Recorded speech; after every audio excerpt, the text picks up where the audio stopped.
I once house sat a very old manor home that was near the Mason-Dixon line. This location becomes important later in the story, built in the mid-1700s. Like a lot of houses that old it, had a root cellar sub-basement deep under the house that was used for food storage back in the day, and I always just got the weirdest and most foreboding feeling walking past the door leading down to it. Never actually went down there. It was a very big house that had many additions put on over the years, so it had multiple alarm systems, and one night the alarm system in the original part of the house where the door to the root cellar was would not stop going off. I probably got out of bed 7 or 8 times to enter the code to turn it off that night. It was an older alarm system, so I figured, probably old wiring or a part going bad or something, and didn't think much of it other than being annoyed that it kept waking me up. When the family got back from vacation, I told the father about the night the alarm kept going off, and he looked very puzzled. He told me that had never happened before in the several decades they had lived there. And even weirder, because it was an older alarm system, and in that part of the house, all of the alarms were motion activated. I later found out the house was right down the street from a Quaker meeting house in an area with a high Quaker population that was well known for its role in the Underground Railroad. Families in that area would routinely let people escaping slavery hide in their root cellars and sub-basements. My family is ancestrally Quaker, and the family who lived there was not. Still kind of gives me chills thinking about it. When I was 16, I was home alone, so I invited my friend over to hang out. We were in my room watching videos on my PC. I was lying on my bed, and he was on the computer chair right in front of the screen. All of a sudden, he flew forward and hit his face on the monitor.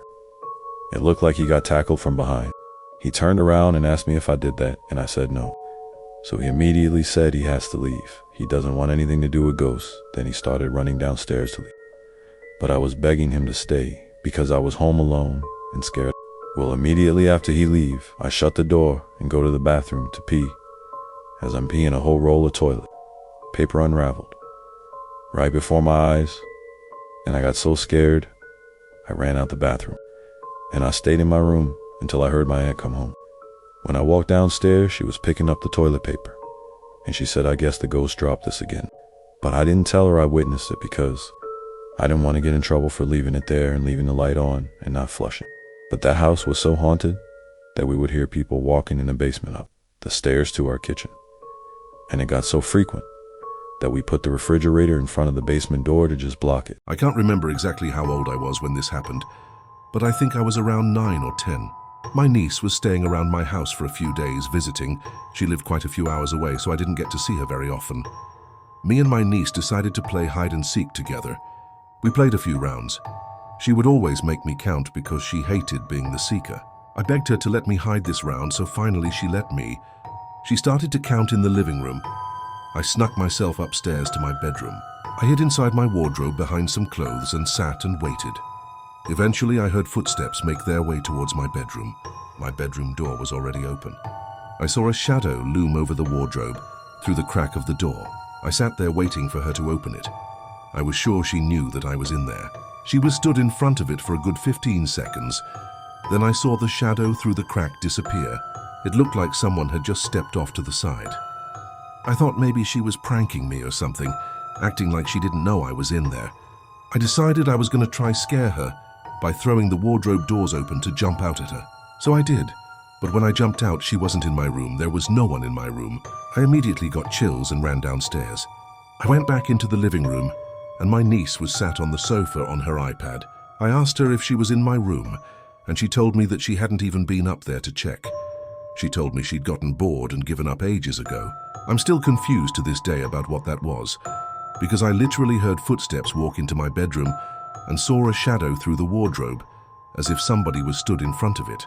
There's no way it could have been a shadow from outside, because it was nighttime and my curtains were closed. It still freaks me out when I think about it, lol.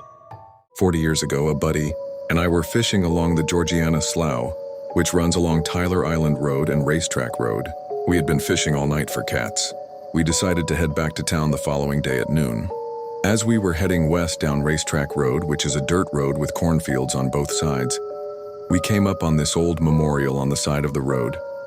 As we passed it, we were both blinded. You know how the sun will get you just right in the eyes to temporarily blind you. So I pulled over to be cautious. We got back into the car and started heading home when 5 minutes we come up on another memorial in bright light. This time I pulled over to see if there was a mirror or something in the memorial that was shining in our eyes. We decided to go back and check on the other memorial. What? It was gone. All the birds got quiet. No noise whatsoever. We decided to get the hell out of there. Guess what? There was no memorial on the way out. The reason I recall this is that someone made a post about the same area on Reddit last week, about a memorial on the same road. Growing up, my great-grandmother lived with my grandparents. She tragically died in a car accident at the age of 92 when I was 7 or 8. She died because she choked on something she was eating when the car wrecked. For a while after she died, I could still feel her around me in the house, and sometimes I would catch glimpses of her. Well, fast forward to after her funeral, and one night I woke up and she was staring dead at me. I know this might sound fake, but I swear to God it happened alone. Every night for a month after her funeral, I would wake up and she would be there, not always staring, sometimes just sitting. She seemed lost and dazed. It got to the point where I was terrified of sleeping and would stay up all night with the TV on. My grandfather noticed this and he asked me about it. I explained to him, thinking he wouldn't believe me, but he told me that he had been seeing her too. We're Native American, so once my grandmother found out, she did a ritual to help my great-grandmother pass on. My grandfather always thought that she didn't realize she had died and got stuck and needed help moving on, and I believe that too. I've had other paranormal experiences, because I grew up in rural Virginia, but that's the one that sticks out to me the most, as it was my first real encounter with ghosts, the afterlife. I have one truly strange one, but all the other ones are ambiguous at best due to it could be my house settling, and it's usually something falling. But the one I will share is unambiguous and still creeps me out to this day. This was 2 years ago from today. My children were 1 and 2 years old, so we had baby gates upstairs and to the room where the stairs case is downstairs. My wife went up to bed with the children, and I stayed downstairs so I could unwind a bit from a hectic day. I was sitting on the couch watching YouTube on the TV, catching up with news and watching some funny videos. I think it may have been some fail army stuff, I can't remember. So it's a bit dark. I had a small lamp on in the far corner of the living room and the light from the TV. I was enjoying the quiet and peace as a new dad. Then something caught my eye. The baby gate was partially opened and swung shut pretty hard. I saw it swing. I heard the gate lock catch, and I saw a small grey hand gracefully remove itself from the top crossbar of the metal gate. I immediately stood up and I yelling, "Hun?" I heard her voice from upstairs in bed say, "Yeah?" It wasn't her. I ran to the gate and looked up the stairs in the next room. There was absolutely nothing. I heard nothing go up our creaky staircase, and I knew my wife wouldn't leave the kids alone. That grayish hand creeped me out so bad, it was hard to fall asleep that night.